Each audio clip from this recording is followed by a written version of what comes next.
webinar. This is part of our series on American history, American character. We've been having a series of conversations with historians from selected episodes from 1620 onward. We're going to keep on going for the next year or so. Also, we have a fine American literature, Great American Novel webinar. But we are here today with three professors, and they are, I'm going to say their names briefly because they entitled because I've got a great many more books and so on, which are going to be put into the chat button at the bottom, so you can see what they've written and see where to buy it. So the webinar is going to feature William Allen, Emeritus Dean of James Madison College and Emeritus Professor of Political Science at Michigan State University and former Chairman of the U.S. Commission on Civil Rights. Edna Greene Medford, Professor of History and former Chair of the Department of History at Howard University, and Jonathan White, Associate Professor of American Studies at Christopher Newport University. And this webinar is focused about why did Lincoln issue the Emancipation Proclamation in the middle of the war, the Civil War, after several years of fighting? How did it lay the groundwork for the passage of the 13th Amendment? What was the public reaction in the North at the time to the Emancipation Proclamation?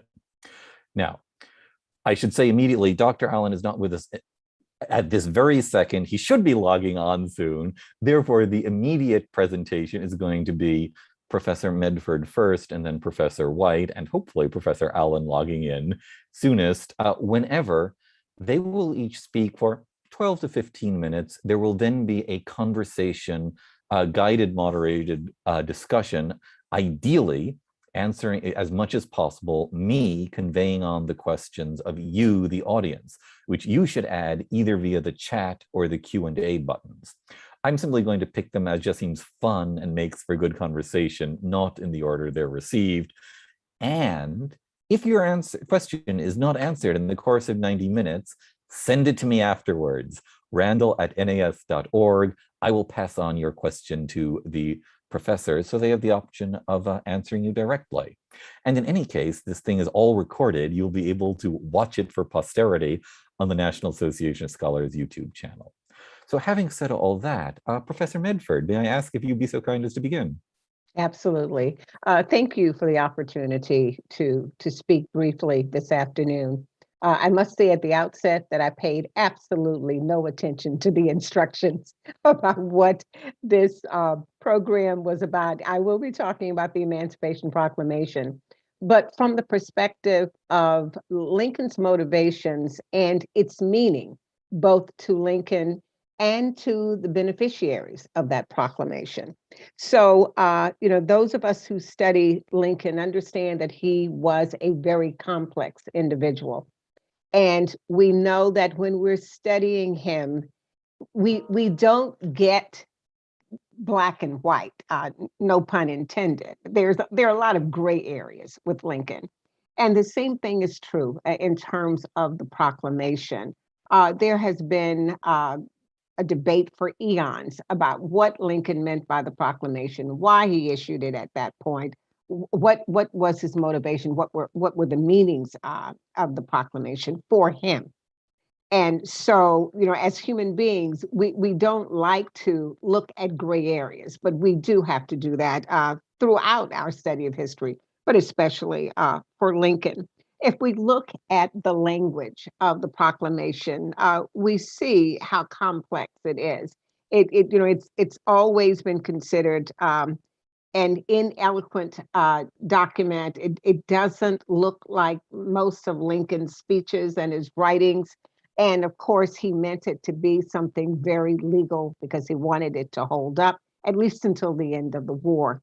What we see in the language of the proclamation is that the term military necessity is mentioned at least 3 times. And so we have to assume that Lincoln really was motivated by his desire to win the war. And certainly that clause in the document about enlisting Black soldiers, Black men as soldiers and sailors, certainly does address that issue of whether or not Black men can serve as soldiers against their former owners. Lincoln and Congress had rejected that idea that Black men should fight for a very long time. But by the summer of 1862, he's certainly moving in a different direction, certainly because he needs those Black men to serve in Union Blue. But also, I think there's more going on here. We can't just look at the document in terms of what he's saying, but we have to look at the underlying factors there. Lincoln certainly did have a disdain for slavery.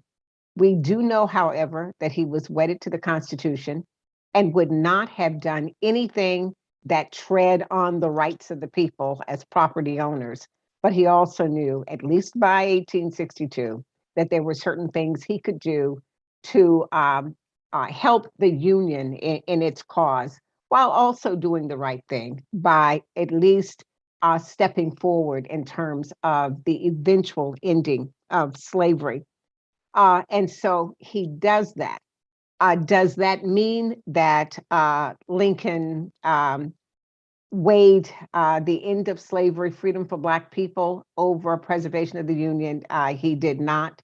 It was first and foremost about preservation of the Union, but he understood that if he helped to get Black people freedom, at least to get them involved in the fight, then he would be able to save the Union. And so he did that. So that was his motivation. His meaning, is he doing this because he thinks that Black men and women are equal to himself and all other men and women? No, he did not at that point in time. It wasn't about equality for Black men and women, but it was about equality of opportunity. I want to read a quote briefly where he talks about the role of government. I believe this is from July of 1861. And he says, the leading object of government is to elevate the condition of men, to lift artificial weights from all shoulders, to clear the paths of laudable pursuit for all, to afford all an unfettered start and a fair chance in the race of life. Of course, African Americans did not have a fair chance.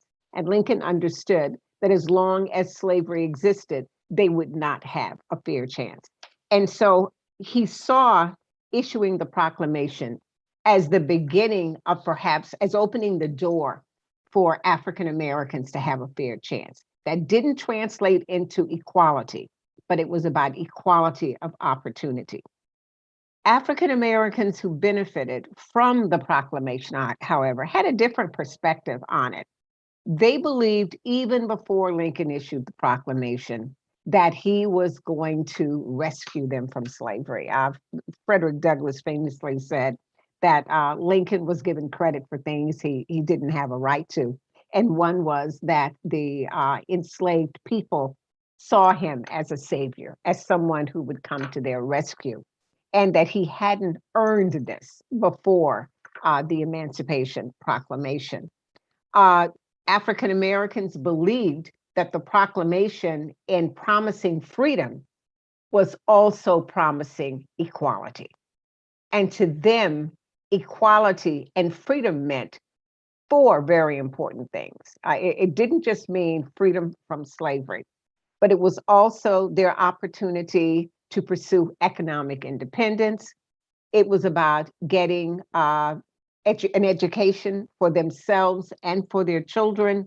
It was about political rights for them so that they could secure that freedom that was being promised by the proclamation.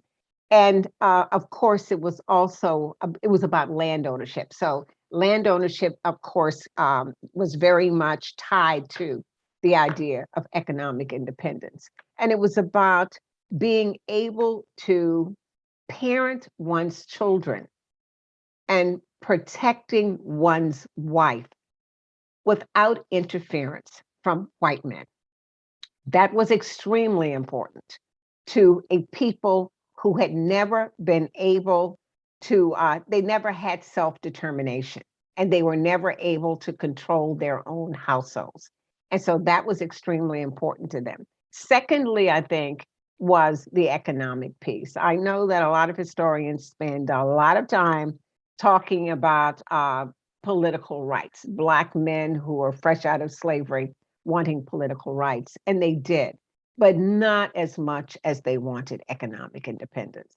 So the order that I listed those is not the order that I think Black men and women wanted. They wanted that economic independence first. Well, they wanted the family, the control of the family situation first and foremost, protection of their families. But secondly, they wanted that economic independence. Now, of course, Lincoln is not on the same page as they are initially, at least in my own research. I don't see that.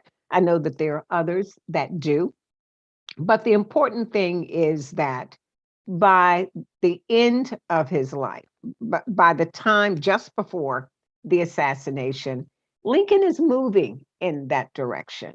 If we talk about his last public address on April 11th, where he's talking about the possibility for political rights for Black men, at least certain groups of Black men that he felt the country did have some kind of obligation to, because they had served the cause of the Union, and then other Black men who he considered the more intelligent. Of course, there was no one giving a litmus test to white men and determining whether or not they were intelligent enough to vote. But that's where he was at that point. But at least he was saying that Black men, certain groups of Black men should have the right to vote. Now, a cynic could say, well, he is the leader of the Republican Party. The war is over. And who better to support the party in the former Confederacy than Black men who had been freed either through Lincoln's actions or through their own actions, and of course, as a consequence of US military action as well. And so, yeah, we could say that he was looking out for the Republican Party, and I don't doubt that he was doing that. But I also think that his concern that free men, whether they were Black or white, had the right to, or had some say over what was going to happen in their future, had some right to a political voice. I think that probably was something that he really did take seriously, that it wasn't just his leadership of the Republican Party and his looking out for what was going to happen to that party in the South. So we can criticize Lincoln because he didn't do things exactly the way we would have liked him to.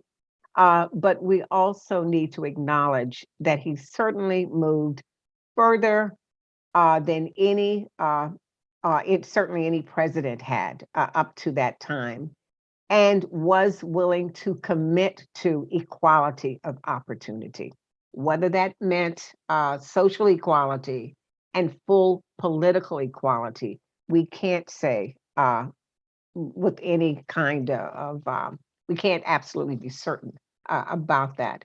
But I think that what he did accomplish certainly did open the door for others to come forward, and to, including Black people themselves, to make sure that they got that equality of opportunity that they insisted on. So I'll stop there and listen to Jonathan or whoever is next. Thank you so very much. So yes, we will now go on to Professor White. Your turn. All right, thank you so much. And thank you, Edna, that was wonderful. I'm gonna share my screen here and share a PowerPoint. And I'm gonna talk about a book that I published a few years ago in 2014 called Emancipation, the Union Army, and the Re-election of Abraham Lincoln. And this book was really an attempt on my part to try to understand how soldiers viewed emancipation and the relationship between the Union Army and Abraham Lincoln and Lincoln's emancipation policy, because there's this widespread view that the soldiers overwhelmingly came to support emancipation during the war. And many historians have adopted this view, and I offer a different take on it. And I will warn you in the audience up front, this is the PG-13 portion of the program. So if there's children in the room, just so you know. But this, I'll be quoting Union soldiers and the way that they viewed Abraham Lincoln and emancipation. And for a lot of them, they did not have very positive things to say about emancipation.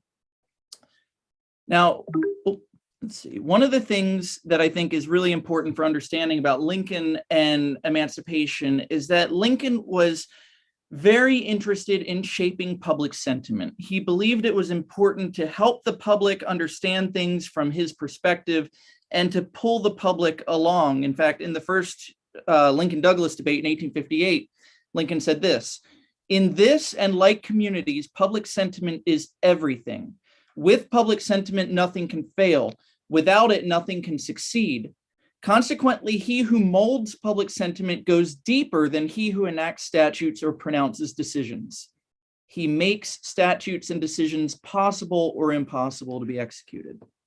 And so I'm going to talk about some of the ways that Lincoln used his power as commander-in-chief to shape public sentiment. And if you're familiar with the lead up to the Emancipation Proclamation, Lincoln's letter to Horace Greeley in August of 1862, where he talks about his paramount object in the war is to save the Union, or if you're familiar with Lincoln's meeting with the Black delegation, 5 Black leaders from Washington, D.C. in August 1862, where he tries to persuade them, take African Americans, lead them out of the country through a process known as colonization. I think that in those instances, Lincoln was actually speaking primarily to a white Northern racist electorate, trying to persuade them that they should support emancipation. And he knew emancipation was coming and that most white voters were not going to be ready for it yet. And so he was trying to help them see that he had Union as a priority. They could get on board with that, or he would support colonization. Maybe they would get on board with that. And so for Lincoln as a politician and a statesman, he's always thinking about how is it that others are thinking about these issues and how can I pull them along. And so with that as a context, I'm going to talk about Union soldiers in particular and how Lincoln and the Union High Command sought to get the Union soldiers to support emancipation, because most soldiers, when they enlisted in 1861 or 1862, they enlisted to fight for the Union. They were not enlisting to fight for emancipation. And so when Lincoln issues the Emancipation Proclamation on January 1st, 1863, there are tens of thousands of white Northern soldiers who are furious about this. And Lincoln could not allow them to sow dissension in the ranks. And so he works with his high command in the Union Army to try to stifle dissent.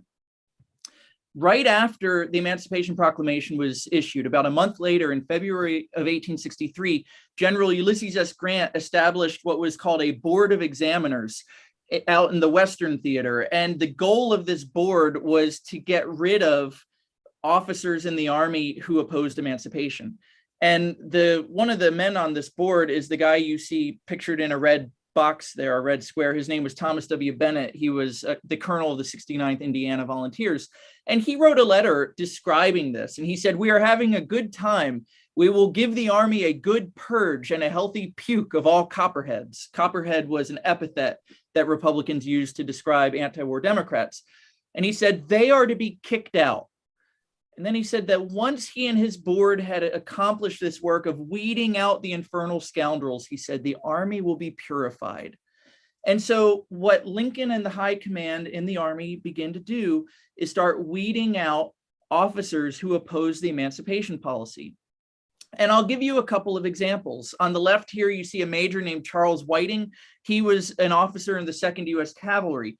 And he was dismissed very early in 1863 for disloyalty because he said publicly that Lincoln's emancipation policy would divide the North and would unite the South even more against the North and cause the war to go against the Union cause. And he said that Lincoln was violating the Constitution. He had a friend who you see pictured here on the right, And Granville Howler was giving a toast one night, and it was a very stupid toast. He toasted to separate nations, North and South, while Lincoln was in office. In other words, the North and South cannot reunite while Lincoln and the Republicans are in power. And so these guys are summarily dismissed from the service for disloyalty, for their opposition to emancipation. This one, a guy named John Warner, his wife was overheard saying things against emancipation and that her husband wouldn't fight if African Americans were allowed to fight in the Union Army. And a private citizen back home in Illinois wrote to Ulysses S. Grant and said, hey, Warner's wife is saying this stuff. And a week later, Warner was summarily dismissed from the Army. Now, this is an image that shows you what some punishments looked like during the Civil War.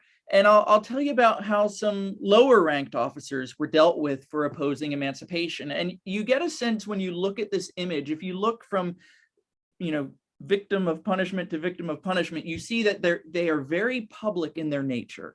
When you got punished as a soldier, everyone saw it. There was a quartermaster in Pittsburgh named Alexander Montgomery, and in July of 1863, he said President Lincoln ought to have his damned black heart cut out for issuing his proclamation of emancipation. He was dismissed. There was an officer from New York named John Garland, and Garland had a friend who was an Anglican missionary in China. And so he sends a private letter to his friend, and he puts 36 cents worth of postage on it. And it actually took 90 cents to send something to Shanghai back then in 1863. And so the postal workers open up this letter to try to figure out who sent this so that we can return it to him. And when they open it, they see Garland saying terrible things about the Emancipation Proclamation, calling it unconstitutional and unjust. He said that Lincoln's administration have at last shown their hands.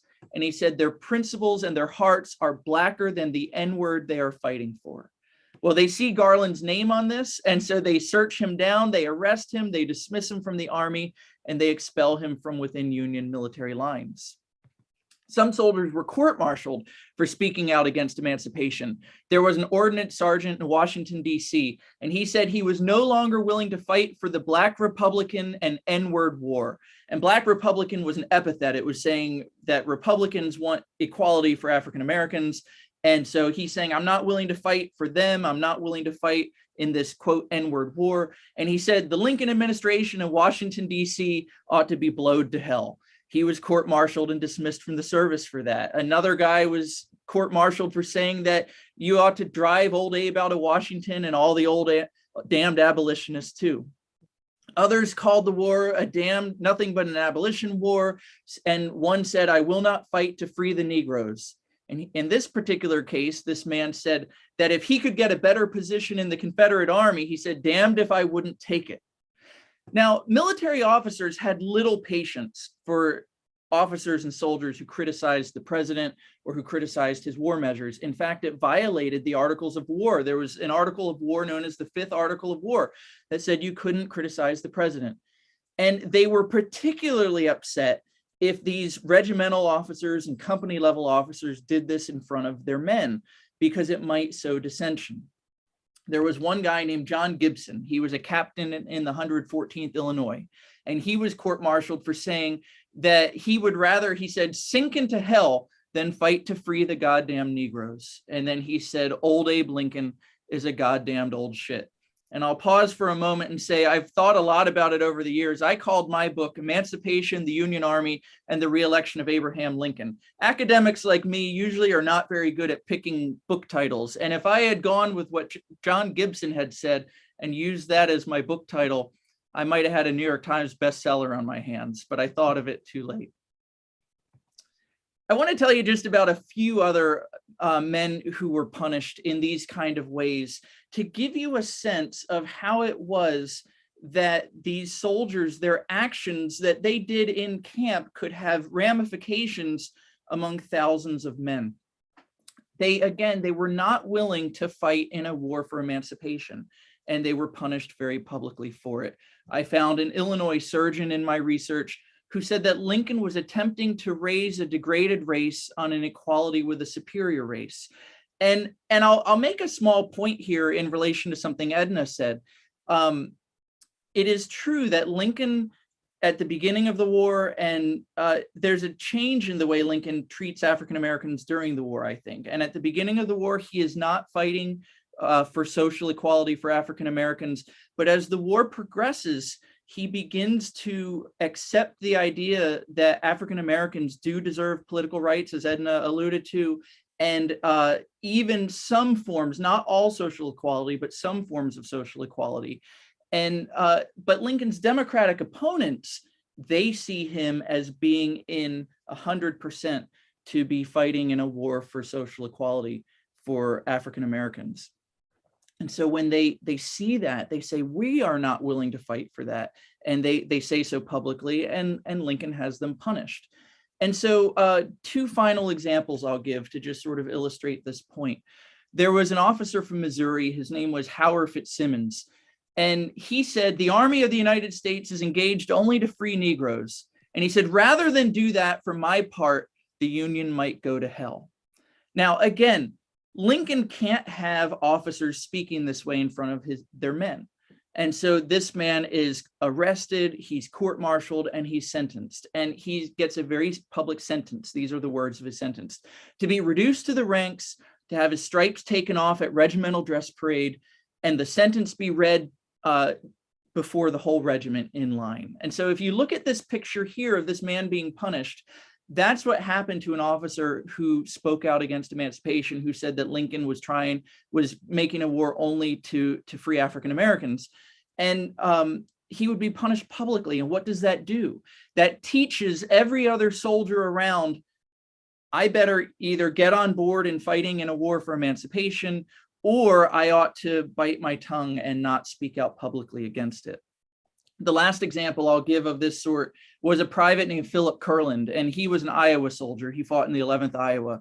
And in February of 1863, so right after the Emancipation Proclamation is issued, he goes out in front of his comrades and he said, the President of the United States is a damned abolition son of a bitch, and I would like to shoot him. Now, you should never advocate wanting to shoot the president, right? Especially if he's your commander in chief. And so he gets arrested. And in court, he said, I have no recollection of saying this. But the court wasn't buying it. And so they find him guilty. And here was his sentence: to walk the beat with the sentinel at the regimental guardhouse every alternate 2 hours from revelry to retreat. So from morning till night, every 2 hours on and off, he's walking back and forth in front of the men with being guarded by soldiers. This is to happen for 30 days with 25 pounds of weight strapped on his back and a placard on his chest that said that he violated the 5th Article of War. And every soldier is going to know what that means. And he then also loses all pay and allowance. Now, soldiers like Private Kurland clearly deserve their punishment, especially if you threaten to shoot the president or say you want to shoot the president. But I think these punishments were less about the penalty inflicted and more about the message that was sent to other soldiers, that dissent against the president, that dissent against emancipation is not going to be tolerated. And these very public punishments had the desired effects. When I was doing research for my book, I found soldiers who wrote privately in their diaries and letters about soldiers who had been punished in these ways. In fact, about Private Kurland himself, I found one guy writing his diary about him. And when they would write about it in their diaries, or when they would write home about it in the letters, it would have a very public and very powerful effect. Everyone in the brigade knew what Kurland had said. Everyone understood and comprehended the severity of his punishment. They saw him walking around camp in a what you see here, like this slide. And this sort of punishment would send a message to other soldiers who might be thinking about saying something against Lincoln or emancipation or Republican war aims. And so the punishments were not only punitive in terms of punishing the offender, but they were also preventive in terms of helping other people to see that they should fight for emancipation too. And I've got a lot. These are just a few of the many, many, many examples that I have in my book. But it shows how Lincoln and the commanders of the Union Army wanted to teach the soldiers that they should fight for emancipation, This part of the story of emancipation was a very top-down process where Lincoln is trying to shape public sentiment and get people on board. Many Democratic officers were not willing to fight for emancipation, so they resigned. A lot of Democratic soldiers following the Emancipation Proclamation were not willing to fight for emancipation, and so they deserted from the Army, or they chose not to re-enlist when their re-enlistments came up. Several regiments mutinied and had to be disbanded because so many people said they would not fight for Black freedom. And in a very real sense, these soldiers marched with their feet. And it taught anti-emancipation soldiers that they had to be quiet. They didn't want to get punished by Lincoln or his Secretary of War, who you see pictured here on the left. And so I'll just give one or two other examples of soldiers who learned this. On the right of this screen, you see an officer named Durbin Ward. He was from Ohio. And I found a letter he wrote to a congressman from Ohio in 1864, where he said, "I've been driven to be cautious." And he wouldn't publicly state how he felt about emancipation or Abraham Lincoln, because he said it might cost me my commission. In other words, if I speak out against emancipation, I might lose my status as an officer, lose my salary, lose my position in the Army. And one other one is an officer from the 81st Indiana Volunteers, a guy named Edward Matthey. And he said the Emancipation Proclamation, he said, was in direct violation of the Constitution. And for that, for publicly saying that in 1864, he was court-martialed. And so this gives you a different story of the Emancipation Proclamation than that is normally told. And I think it's one that's helpful to know about and helpful to think about, that as Lincoln is weighing this issue of emancipation and how to enforce it, there are a lot of different levels that Lincoln has to think about. And we often think about, what does Lincoln do with Black refugees who flee to the Union lines? Or how does Lincoln deal with emancipation as a matter of public policy? But there was also questions of, how does Lincoln deal with the Army and deal with soldiers who don't support his policy? And so this gives you just a little bit of a flavor of that issue, where Lincoln is trying to teach his men that emancipation is a policy worth fighting for. And if they're not willing to do it, he tries to get them not to say so publicly. Thank you so much. Now, we should be having Professor Allen at some point, and if he hops on, I'm going to hop back to him so he can give his talk. But in the interim, we're going to at least start with our questions and answers. So again, I'm going to encourage people, please put your questions into the chat and the Q&A button. I'm going to start by transferring, slightly remodeled, a question from my wife, who is listening in the background here. She's asking about the integration of the antebellum Civil War Navy. That is that there are a lot of Black sailors already serving in the US Navy. So I guess a double question. How much does that example influence the drafting of the Emancipation Proclamation? And do we have a sense if American sailors had a different reaction to the Emancipation Proclamation than soldiers did, and perhaps based upon their experience? It's a great question. So the US Navy was integrated before the Civil War, meaning that Black men could serve in the Navy. And so before they are able to join the Union Army in late 1862, they're serving in the Navy. But it's also a little bit of there are misconceptions about it. And so just because African-American men are allowed in the Navy doesn't mean they got equal treatment. And they were relegated to the lowest positions, not able to rise through the ranks. And so I don't think that policy influenced Lincoln. Lincoln opposed arming Black men for the first year and a half of the war. And I have a book coming out in February of 2022 called A House Built by Slaves. And it's about Black visitors to the Lincoln White House. And one of the visitors I talk about is a man named Robert Smalls. And I suggest in the book that Robert Smalls really pushed Lincoln on this issue. Lincoln was not convinced that Black men would be good soldiers. He thought they might be cowardly on the battlefield. He said so in private conversations before he allows Black men to fight. And in May of 1862, Robert Smalls, who is enslaved in South Carolina, seizes a Confederate ship and takes it to the Union naval lines and turns it over to them. And he becomes a hero in the North. And in August of 1862, he meets with Lincoln at the White House, and he pushes Lincoln to allow Black men to fight for the Union and, for Black freedom as well. And Lincoln, very shortly after that, begins to allow Black men to enlist. And I think that Robert Smalls had a very tangible effect on Lincoln's thinking. Lincoln met this person who had seized his own freedom through force, through stealth, and who was not cowardly at all. And I think that sort of thing pushed Lincoln towards the idea that Black men should be fighting in the Union Army. And Lincoln actually signed a law passed by Congress that gave Smalls money for having seized the planter, this Confederate ship, and gives Smalls a letter that Smalls then takes back to South Carolina, addressed to the Union general in command there, saying, you're now authorized to allow Black men to join the Union Army in South Carolina. So I think that, more than what was going on in the Navy, pushed Lincoln towards allowing Black men to join the Army. If I may add to that, there were a lot of African Americans who had been pressing Lincoln from the very beginning to allow Black men to serve.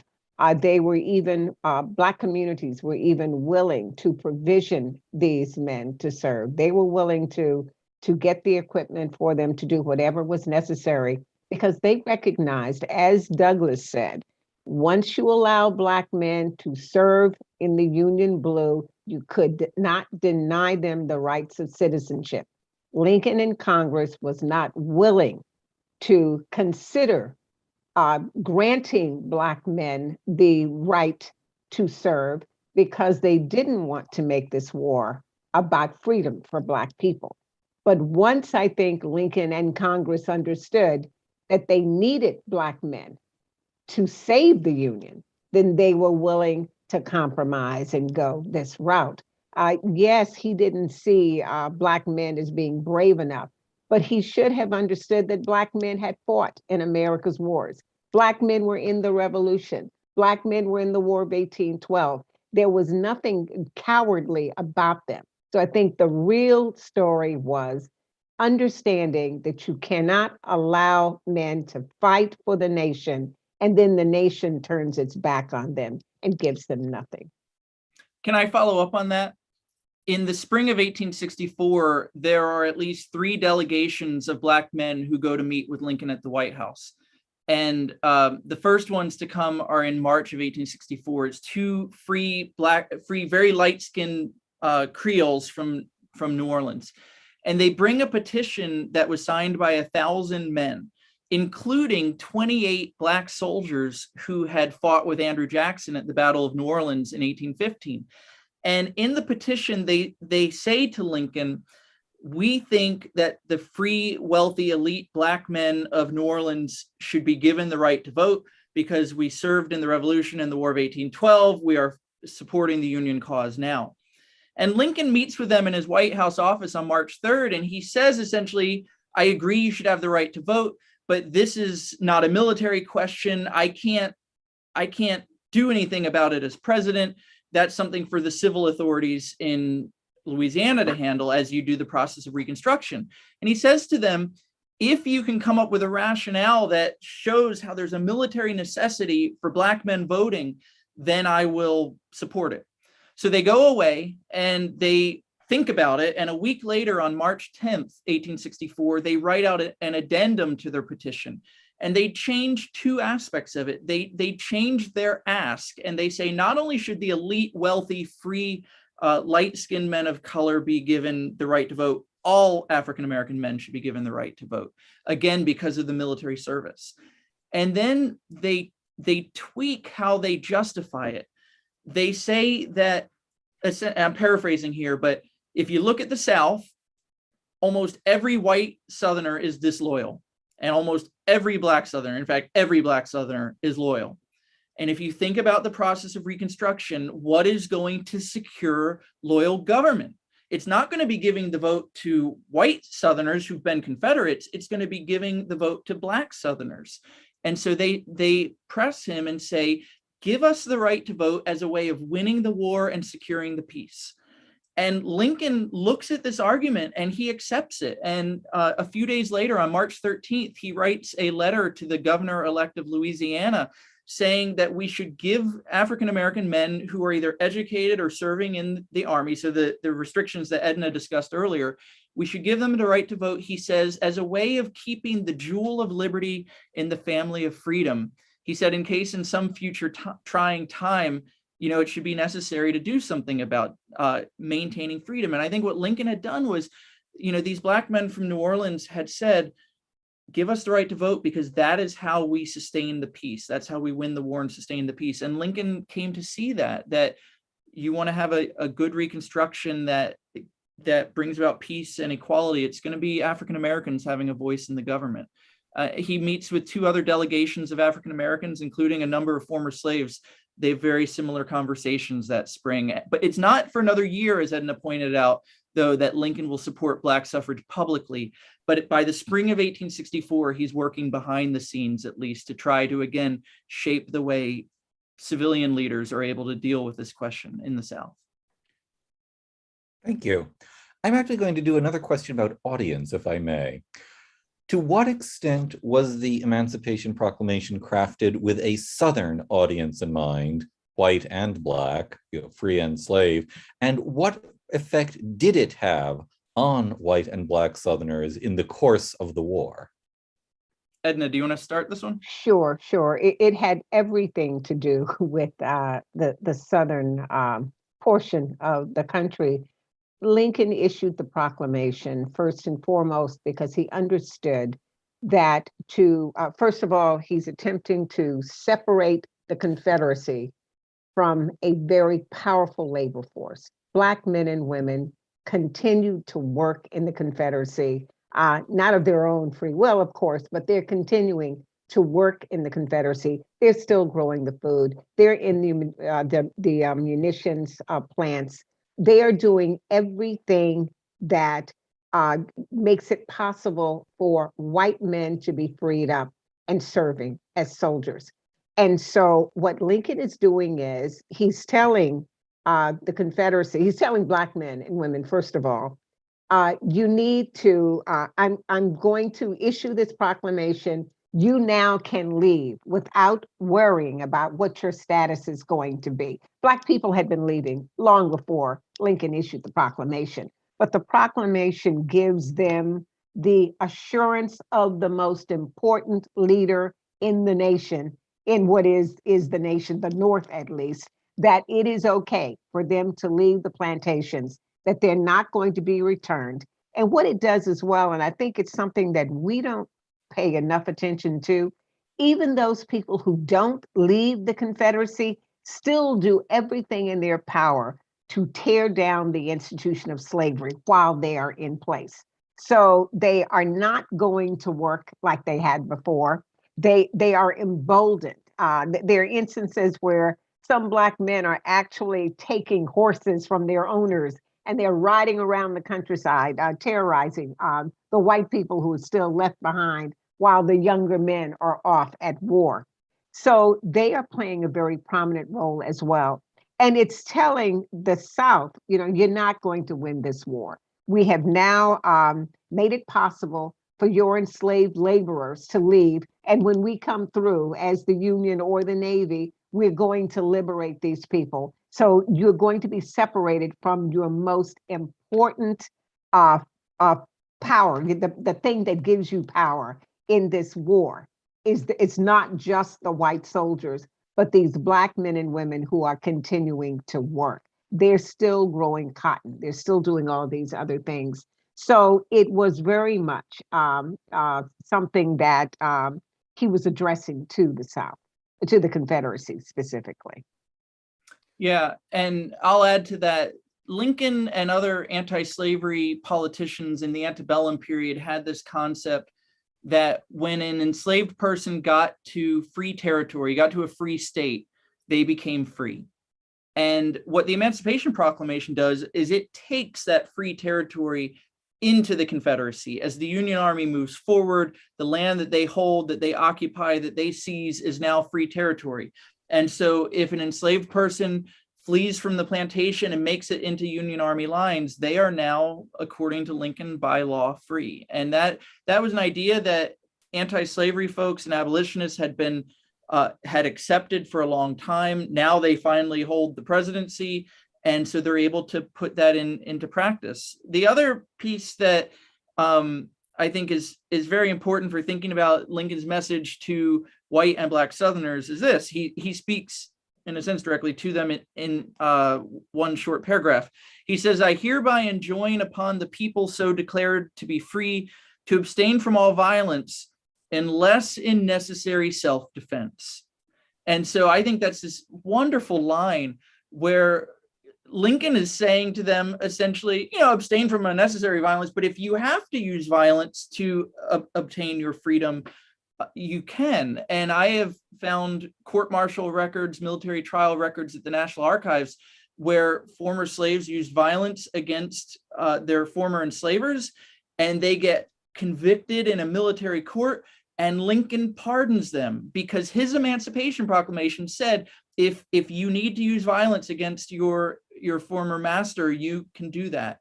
And the way Confederates then interpret this is Lincoln is inaugurating a servile war. He's authorizing our slaves to rise up against us and slaughter us. And so what do the Confederates do? Well, they start a policy. Jefferson Davis, the Confederate president, institutes a policy that says any Black soldiers who are captured will be treated as slaves in servile insurrection, and they will either be executed on the spot or sold into bondage. And so the Confederates are just terrified of this document because they know that it will completely upend the Southern slave system and could lead to the violence that they have feared for centuries of slaves fighting for their own freedom.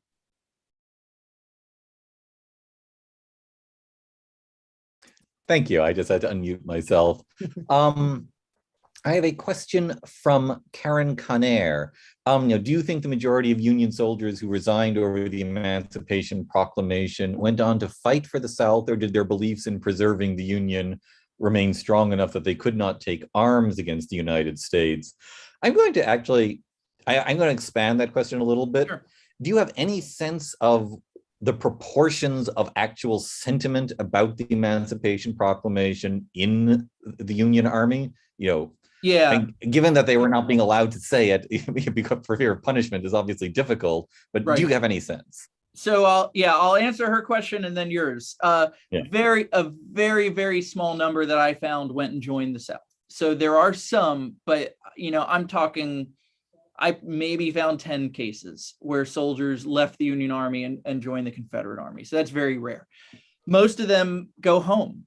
Now, in terms of knowing a percentage, that's impossible to know, but here's how I try to deal with it in the book.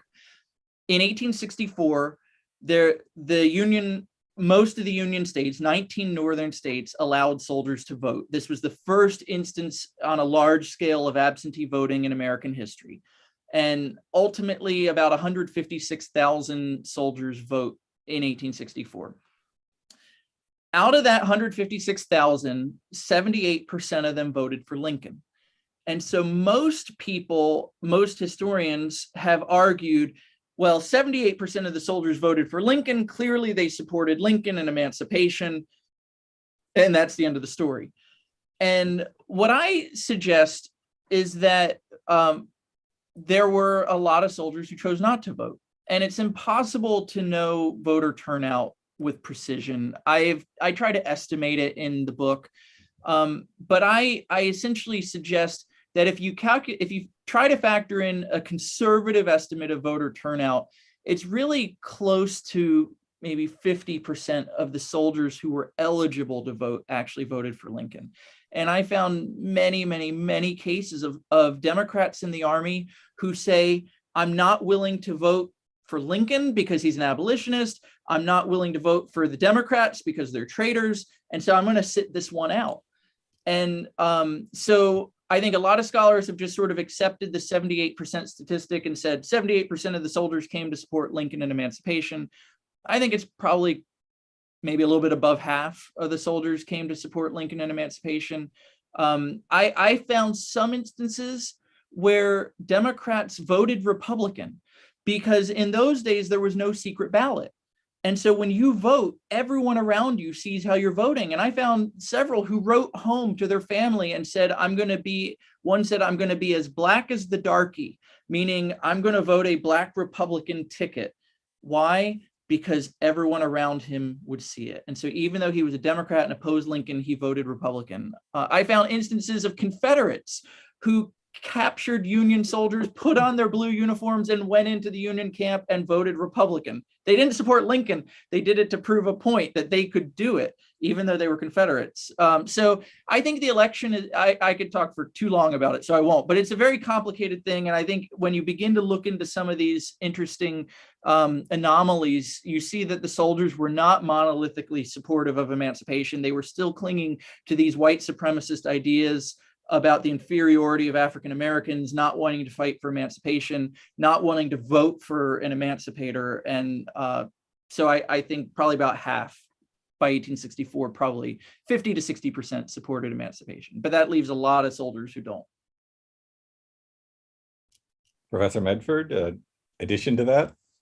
Yeah, I think sometimes we believe that emancipation was a done deal, that it was bound to occur. It was not bound to occur. There were too many people in the North who thought the way Southerners did. And in some instances, in many instances, actually supported the continuation of slavery because they didn't want free Black men and women coming to the North and competing with them for limited employment, limited housing. So, we sometimes think of the war as just a Southern thing, that it was because the South wanted to continue slavery. Well, there were some folk in the North who wanted to continue slavery as well, or at the least were indifferent to whether or not Black men and women remained enslaved, because they were not lovers of Black people. So they wanted them to stay exactly where they were. And what better way of ensuring that than to continue slavery? And if Lincoln had lost in 1864, the Emancipation Proclamation would have been rescinded by the incoming Democratic President, George McClellan. And so slavery would have continued. There's this wonderful moment in August of 1864. Lincoln is absolutely convinced that he's going to lose re-election. And he hears through the grapevine that Frederick Douglass has been critical of him giving speeches. He calls for Douglass to come into his White House office. And he says to Douglass, paraphrasing, "It's very clear that I'm going to lose. And once I'm out of office, my Emancipation Proclamation is going to be rescinded, and we need to do whatever we can to free as many people as possible." And Lincoln and Douglass come up with a plan to send what Douglass calls bands of scouts into the South to basically go everywhere and say to enslaved people, run away now, get to Union lines now, because if you wait till after March 4th, when there's a new president, it's going to be too late. And Douglass later wrote about this. And he said that this showed that Lincoln had a deeper, I'm paraphrasing, but like a deeper passion and heart in emancipation than Douglass had ever known or seen before, because what Lincoln was advocating for had nothing to do with military necessity. It had nothing to do with winning the war. It had everything to do with making freedom as broad and as permanent as possible before he was out of power. And so Douglass then writes Lincoln a very long, detailed letter sort of saying, okay, here's how we do it. And then fortunately, Lincoln, things get better for the North in September and October of 1864. And Lincoln determines, okay, we don't need to do this desperate plan. But Lincoln and Frederick Douglass are working together to try to figure out how do we make emancipation permanent, in part because there was so much opposition to it at various places and in times in the North. Thank you. I have a follow-up question from Joseph Levin. Was there punishment in the military across the board for everyone equally who spoke out against the Emancipation Proclamation, or were there exceptions made? And again, I want to follow up. A lot of your examples seem to be officers, and I was wondering if they went after officers in particular, because, to make an example. And I guess I also want to follow up. If nobody was in favor of this, it would never have been reported, nobody would have been tried. It can only be effective if you've got a skeleton of people throughout the army, at the very least, who are willing to notice when anything is being said and report it officially. So the fact that there are prosecutions must mean that there is a skeleton of support in the army also, yeah? Yeah, I think the Union policy from Lincoln down is to enforce the Emancipation Proclamation. It is issued as a military order. And so it is something that the Army has to enforce under his authority as commander-in-chief. So several of the examples I gave were from Ulysses S. Grant. And Grant was not a racial egalitarian by any stretch of the imagination, at that point at least, but he's enforcing his commander-in-chief's policy. So yes, it's working its way through the line. The Secretary of War, Edwin Stanton, is an antebellum Democrat who becomes a radical Republican and is going to enforce this policy as well. And most of the examples I gave, yes, were officers. I've got a chapter that deals with enlisted men as well. So private soldiers who desert or are court-martialed for saying specific things, desert for reasons of anti-emancipation sentiment. In terms of the punishments, they vary from place to place because different courts martial are going to institute different punishments. So some of them are the examples I gave, but there are a lot of other types. So some of them have the punishments published in newspapers. They want everyone in the area to know, or everyone back home to know, so-and-so said this, and here's what happened to him. But as a general rule, throughout the Army, when people are punished, it's often in a public way, and that was not unique to emancipation cases. So if you got drunk in the Army, they might set you up in front of all your comrades with a barrel on you, and on the barrel it says, "I'm a drunkard," and you're going to be humiliated for that too. I mean, public shaming was a very common thing in these punishments, not just for emancipation-related offenses. Thank you. Professor Medford, do you want to answer this also? I'm sorry, I winked out, so I didn't hear the question. Sorry, do you also want to speak to this? I didn't hear the question because I was not. I beg your pardon. Yeah. In effect, was there punishment in the military across the board equally? It's a specific question, but do you want to speak to it, or a related question? Yeah, no, that's not my area of expertise. I defer to John when we're discussing that. I do want to mention, however,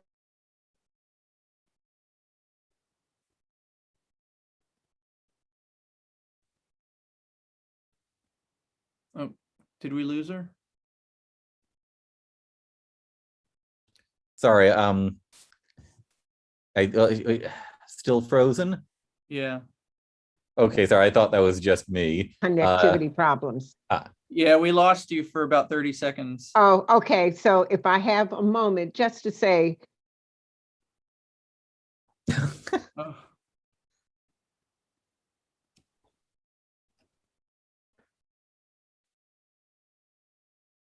Should we go to another question, and then if she comes back in? Well, yes, I think so. Well, there is a question actually about the. Oh, sorry, Professor we lost Medford, you again.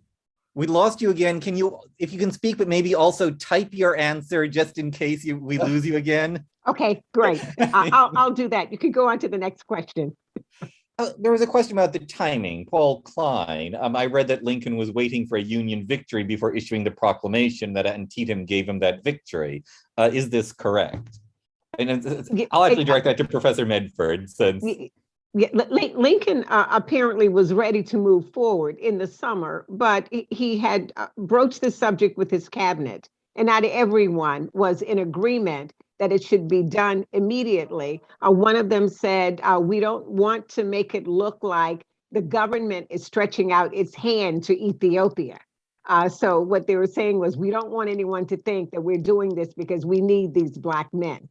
So let's wait until there is a Union victory. Of course, Lincoln didn't imagine, I assume, that it would take that long for there to be a Union victory, and that he would be able to then at least introduce the preliminary proclamation, because we know that the September 22nd one was preliminary. It was the ultimatum, and it did differ from what existed in terms of the final document on January 1st. And Professor White, do you want to add to that? Yeah, that's all exactly right. I don't know if I'd have anything to add. The only thing I would add, Edna and I have a mutual friend named Harold Holzer who has written a wonderful book. I want to say it's called, I have it on my shelf up there. What is it called? Emancipating Lincoln.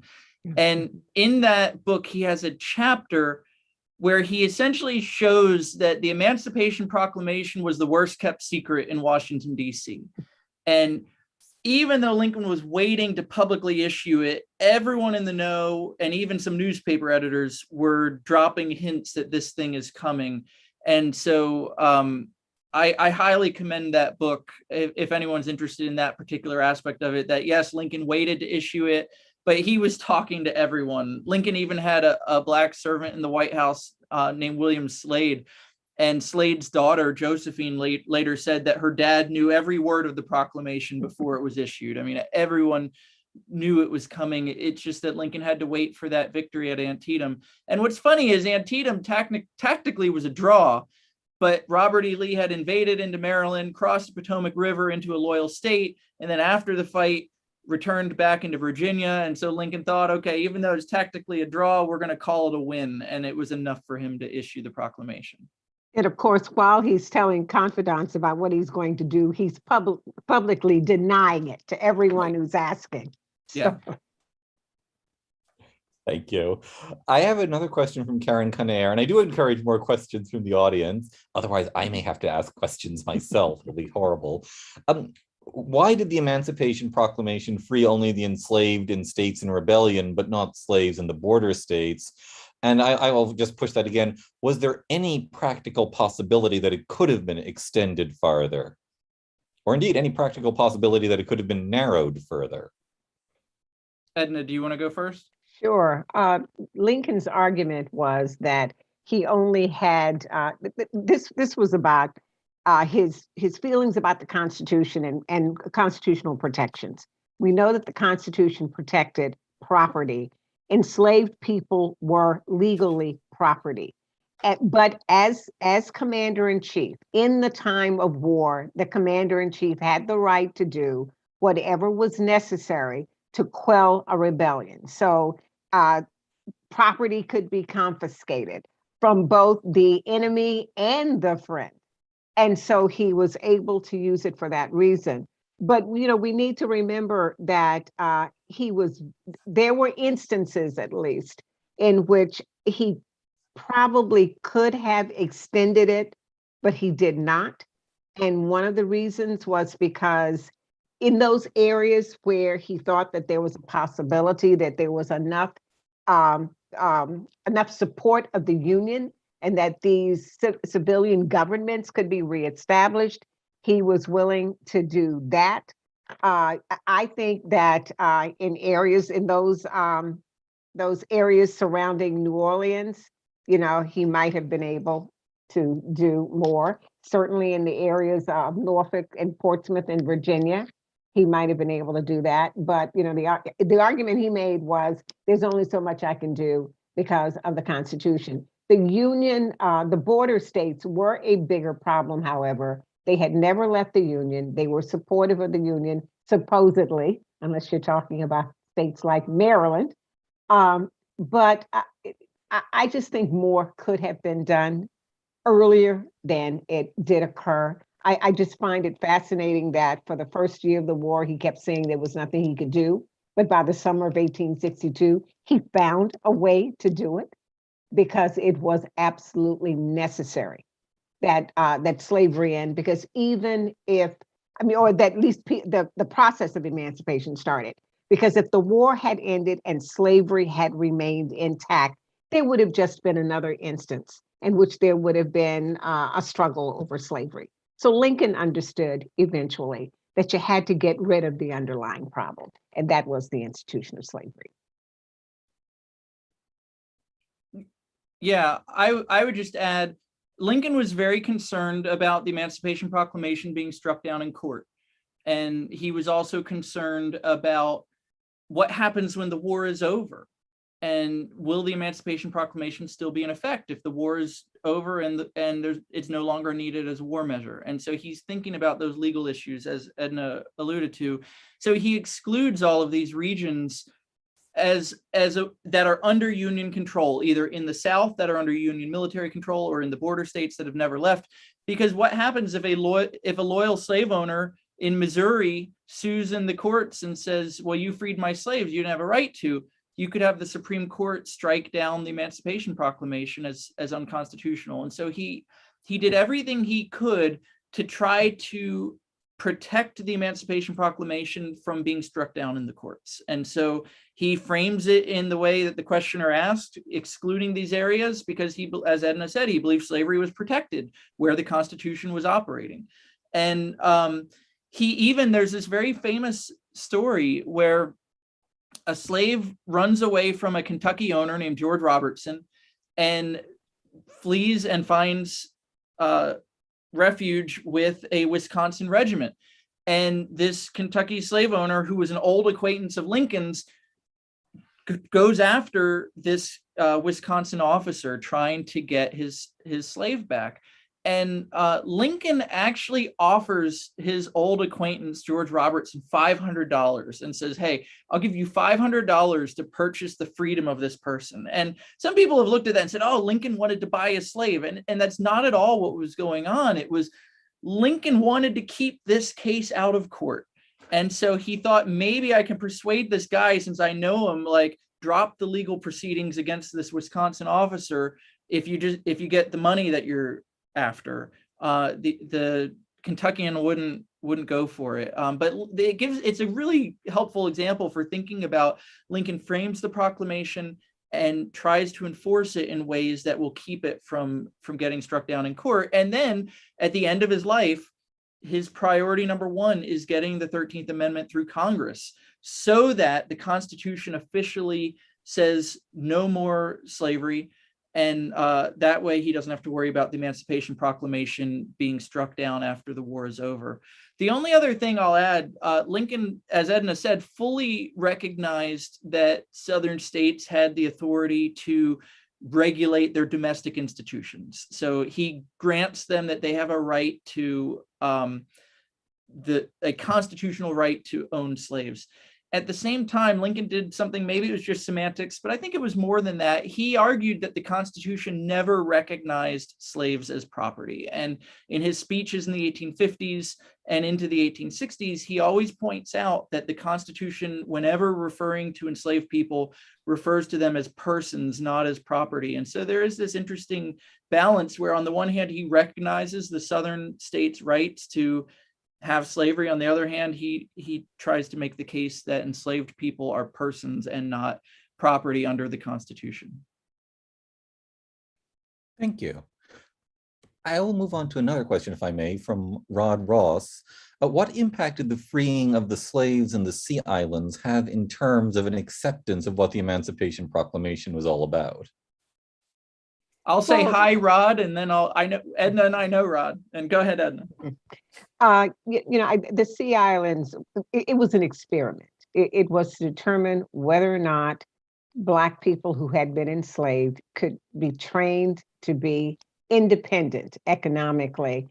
And you have education occurring at that time as well. And so that experiment is very important to what happens later. I don't know that if it had not been successful, Lincoln would not have issued the proclamation. I don't think it has that kind of effect. But what it does do is it shows that once slavery is removed, people are able to move forward if they have the right support. And they were getting that to a certain extent in the Sea Islands, but a lot of it had to do with land acquisition. And unfortunately, what happened was the land that had been confiscated from the former slave holders was returned to those people, of course, after Lincoln was assassinated and Andrew Johnson was in the White House. But certainly what was occurring in those early years, and they get their freedom early. They get their freedom in the fall of 1861. And so it's very clear what is possible from that point on. They're showing that if one has opportunity, one can rise, as I believe Gabor Boritt, the term that he uses all the time. And so Lincoln understood that with slavery still in place, people are simply not going to rise. He had examples of what could occur if freedom was extended to people.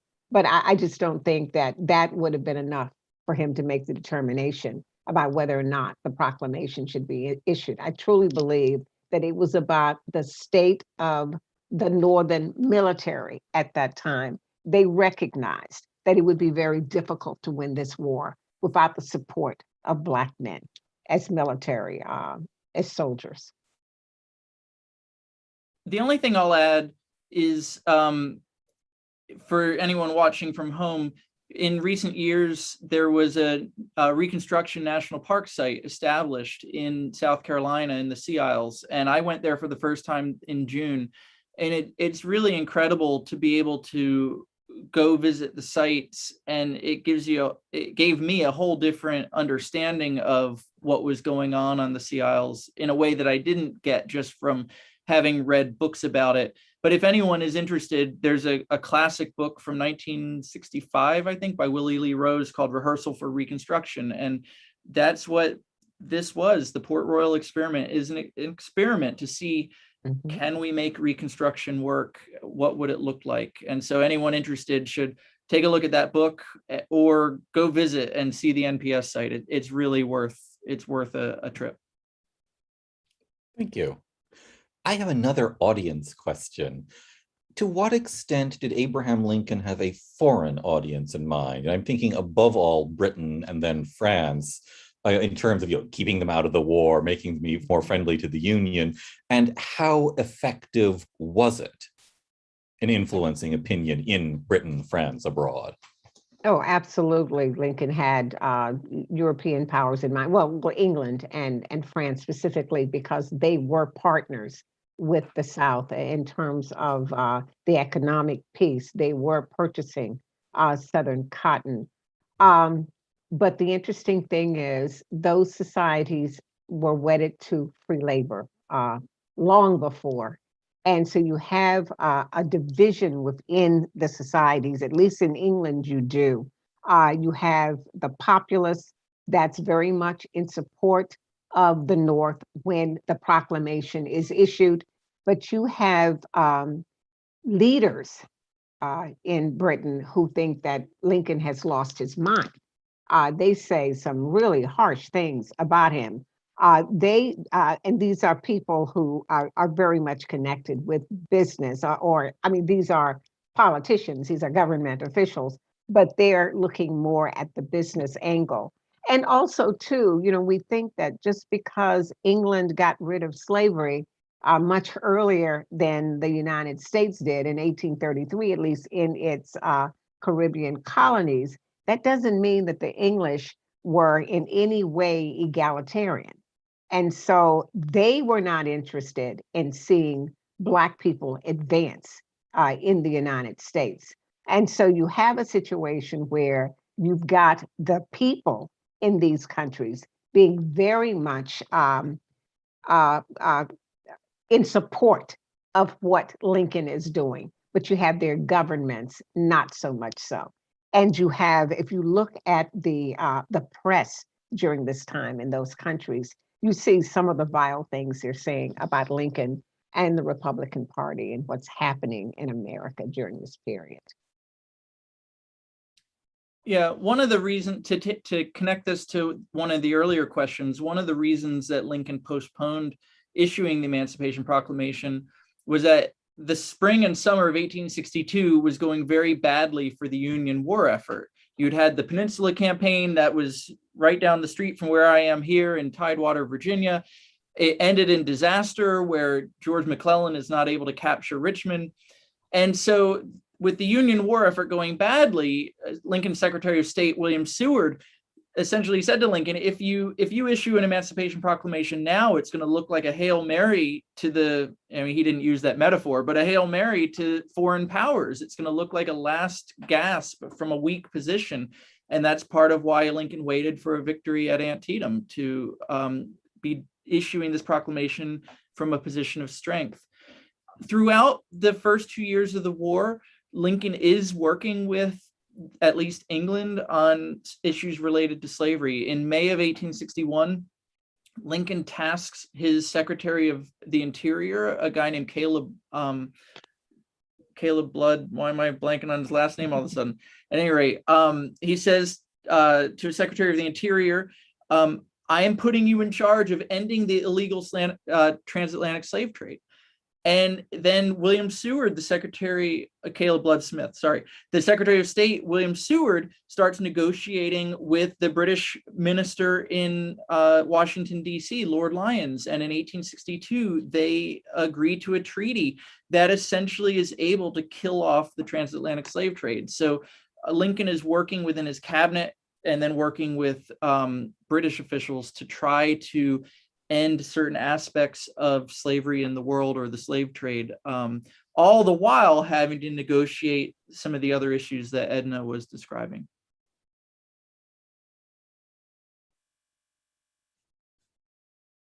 You're muted again. Excuse me, I'm sorry. I hate it when other people do that. A follow-up question from Paul Klein. Was Lincoln correct in freeing the Confederate representatives off the ship heading for talks in England? I think it was called the Trent Affair. The Trent Affair. Yeah. For either of you. Yeah, I mean, Lincoln admitted fault. His whole cabinet, as I recall, thought it had been. So essentially what happened, there was a British ship that was transporting a few Confederate diplomats to England, and they were intercepted by a commander named Charles Wilkes and arrested and thrown in prison, I think, at Fort Warren in Boston Harbor. And this was a huge embarrassment on the international stage because they were on board a neutral ship, and so to seize them was an affront to the British. And the British could have rightfully gone to war against the United States. So the Lincoln administration had to essentially apologize and let them go, and that settled the matter. But it could have been a disaster had England decided that this was worth fighting over. Professor Medford. Mm-hmm.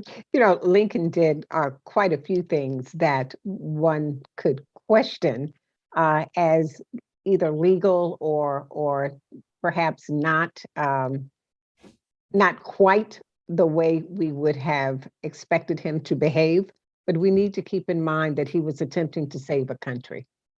And he believed that what he did, if it was in the best interest of the country, was acceptable. And so something like that seems to me minor in comparison to not doing anything at all and letting the country just go.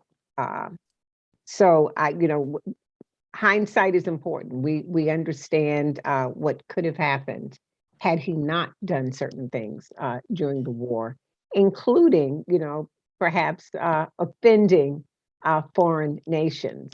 He was playing hardball.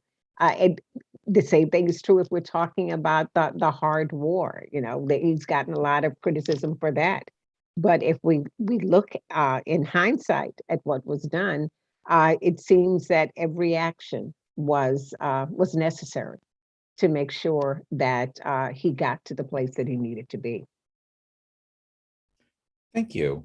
I have a follow-up question. So a big bit of the payoff, obviously, is to have Black soldiers in the Union Army. So I guess related questions. How much had they done the administrative staff work in advance to start expanding the army even before the Emancipation Proclamation was ready? And then was the influx of Black soldiers into the Union Army as fast as they wanted for it to be, worth the political gamble? Did they think the payoff was already working by June 1863, or were they thinking, oh gosh, we need to work more to make this work out properly? Well, they certainly did go out of their way to try to recruit Black men using people like Frederick Douglass and other prominent figures in the African American community as well. And at one point, they actually, because they're not getting the numbers that they want, the laws are actually being enacted that suggest that Black men will not be brought into military labor. We want them as soldiers. We don't want them as military laborers. So whenever we can, we have to convince them that they need to come in as soldiers, not as laborers. And it's not always easy to do that because Black men understand how dangerous this war is. And they also don't like the fact, and especially those who've been free before the war, they don't like the fact that they may be fighting for their own freedom and the freedom of their people, but they're fighting for a country that does not consider them equal. Professor White? Oh, sorry. Are you frozen? No, I'm here. Am I frozen? Oh, sorry. No, Excuse me. Okay. Yeah, I think that's right. And they established what was called the Division of Colored Troops, or the bureau within the Army, one of the Army bureaus, to set up a mechanism for bringing in Black regiments. They established in Philadelphia a training school for officers called the Free School for the Training of Colored Officers, or something like that. So they very quickly began setting up the mechanisms that they needed to bring Black soldiers in. In Philadelphia, they set up a camp called Camp William Penn that had something like a dozen regiments trained there in the second two years of the war. In Massachusetts, they train in Reedville. They established camps like that all over the country to train Black soldiers. So they act very quickly. And to touch on what Edna said, the problem is that Black soldiers initially are treated as laborers. So they're paid less because they're paid under a statute that authorized African-American laborers rather than Black soldiers. And they are given what's called fatigue duty. And fatigue duty is exactly what it sounds like. It's work that makes you tired. It's digging ditches and building fortifications. And so these Black soldiers, I have a book that's coming out in 2 weeks that Edna very graciously wrote the foreword to, called To Address You as My Friend, African Americans' Letters to Abraham Lincoln. And I've got 125 letters in there. And I don't know, probably at least a third of them touch on questions related to either the pay of Black soldiers or equal treatment of Black soldiers, and how their families are suffering when they're not paid the way they should be. And they write to Lincoln and they say, we were promised $13 a month and we're getting $7 a month. And the bullets find us just as well as they find people getting paid $13 a month. And so I think that to some extent, they are able to mobilize a Black fighting force very quickly. And then that fighting force is not used for fighting initially, and it's not paid. They're not treated as soldiers. Lincoln, people like Frederick Douglass and others begin really pushing Lincoln on this issue. And I mentioned Douglass's August of 1864 meeting. Douglass met Lincoln in August of 1863, uninvited, shows up at the White House and says, you've got to protect us from Confederate atrocities. You've got to give us equal pay. You've got to treat us as soldiers. And Lincoln says, allowing Black men to fight is not a universally accepted idea. And Black soldiers should maybe accept freedom as like part of the pay. And Douglass doesn't like that. Douglass's response is, no, we enlisted on the promise of $13 a month. We enlisted on the promise of being treated as soldiers. And I a few months later, June of 1864, Lincoln signs the first pay equality law. And I think that Douglass's pushing and other people's pushing of Lincoln on these issues forced Lincoln and Congress to have to reevaluate the position they had adopted initially and begin to say, okay, we're going to treat these men as soldiers, as full soldiers, not as military laborers. So it is a process, and it's a full 2 years. It's not until 1865 that former slaves get equal pay to white soldiers. And it takes people kind of prodding Lincoln and prodding Congress to come to these positions. Thank you. Professor Medford, do you want to follow up on that? No, just that it's not just the pay issue either. It's just treatment in general that Black men are receiving at the hand of their own officers. It's the punishment. It's the lack of proper clothing and equipment. It's how they're treated by the Confederacy when they're captured. And it's also the position of Black men and women who are not in the military, Black men who are not in the military, who are saying, why should I go, and especially those from the North, why should I go and fight for a country that still makes a distinction between Black people and white people? We want the laws changed at the local level. In Michigan, for instance, there was a group of Black men that said, we're not fighting until these laws are changed in Michigan that don't identify us separately. We are men first and foremost. So we don't want to read something that says this is a situation that will be in place for colored men, and this is what white men can do. So they understood that they were needed to win the war, and they were more than willing to defend the nation, but they wanted to make sure that the nation was willing to defend them as well and to treat them as citizens. Thank you. Thank you so much. And that's actually a wonderful place to segue to our conclusion. I would ask the two of you if you could maybe give a minute of closing remarks, and then I'll just do my final bit as the moderator and talking about the end of this webinar. Professor Medford, if you would go first. Sure. There has been, certainly in the last 30 years or so, a lot of discussion about whether or not the Emancipation Proclamation was important because it had limitations. And there were, as we know, over 800,000 men, women, and children who remained enslaved after the proclamation was issued. Well, that the proclamation didn't even touch, but there were many others who remained enslaved until the end of the war. But I think that we need to look at this from the perspective of the people who were enslaved. And I remember reading about there's a newspaper called the Weekly Anglo-African, and it was published out of New York. And it was referred to, the proclamation itself was referred to as a pillar of flame, beckoning the slave to the dreamed of promise of freedom. And so what the editor meant by that was, even though Black people were leaving the plantations and the farms long before Lincoln issued the proclamation, this document gave them license to leave and to do whatever was necessary to secure their freedom. And so it does matter.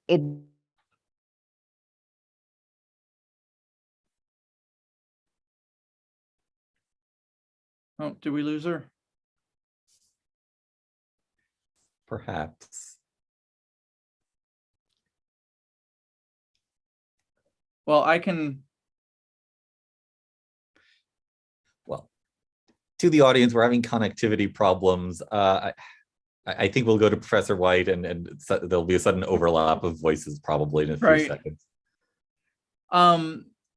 Most of the Emancipation Proclamation is written in very legal language. It's very dry, it's tedious, it's been mocked and demeaned over the last 160 years by critics of it. And as we talked about, there are reasons that Lincoln used this very legal language to try to protect the executive order from challenging court. But there is one small glimmer of that sort of Lincolnian rhetoric in the proclamation. Part of the language was suggested to him by his Secretary of the Treasury, Salmon Chase, and then Lincoln, of course, kind of made it his own. But I just want to read this. He said, "Upon this act, sincerely believed to be an act of justice, warranted by the Constitution upon military necessity, I invoke the considerate judgment of mankind and the gracious favor of Almighty God." And I love that line, because it's this one moment in the proclamation where Lincoln kind of uses that soaring rhetoric that he was so capable of using to talk about the military and constitutional justification of this, but that also it is a moral right.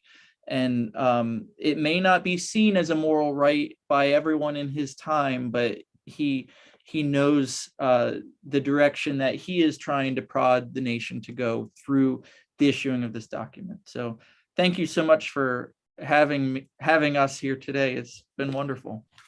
And thank you. Look, we have lost due to connectivity problems the other half of our panel. Please forgive. But so it has been wonderful having our panelists here. Thank you so much. It's been wonderful having the audience here. Thank you so much. I want to reassure everyone, if your answers didn't get answered, or you have come up with new questions, send them to me, randall@nas.org, and I will pass them on to the professors so they can have the option of answering.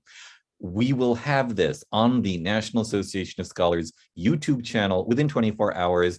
And I believe everybody who's attended, panelists and audience alike, gets to have the permanent link so they can look at this forever. It'll be great.